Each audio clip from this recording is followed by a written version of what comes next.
Hey Taylor family, Jennifer here at QK Dogs on this cold, we're all bundled up Wednesday, and we're out training, and Maggie's over here with Marie, and I'm going to show you them doing a demonstration. Okay, so why don't you show leash point of contact, give us a little show off session. What do you think she's good at and what does she know? And yep, so there's a light movement there, going to a platform, following Marie with the leadership. This is working on the basics of walk with me, stop and be still, and go. So Marie will cue her lightly with the leash, cue her with the e-collar overlay, and you see that Maggie's just in a thinking state of mind. She's not overly stressed. She gave a little reaction there for some reason. She was surprised. What level are you on?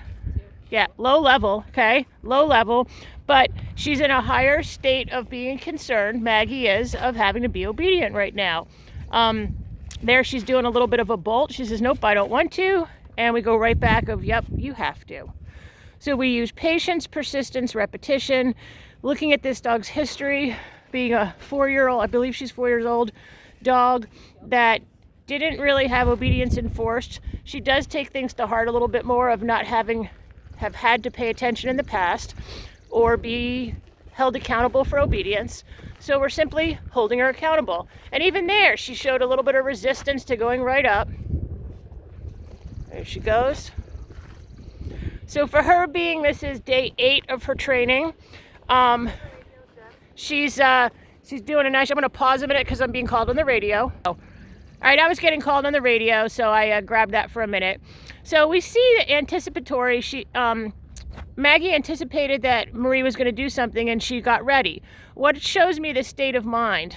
We see a lot of licking, the state of mind of being engaged.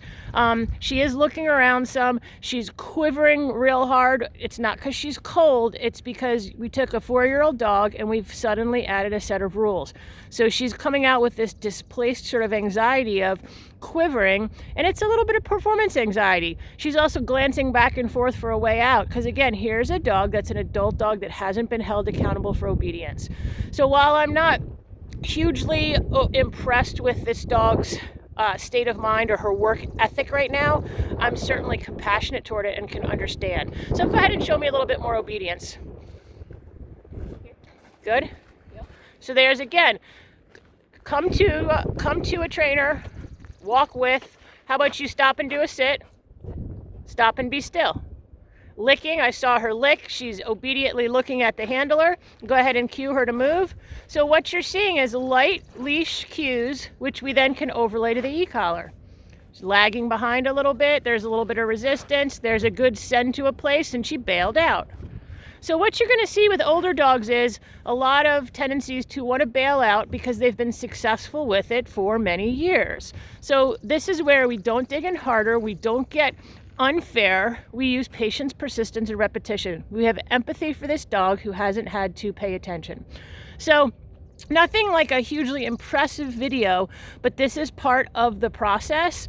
And in the grand scheme of things, due to some of the issues that you are having with her and her age, I'm not disappointed with where she is, but had we had this dog in training at 6 months to 8 months, you'd see a dog that was much more open to learning and a willing student.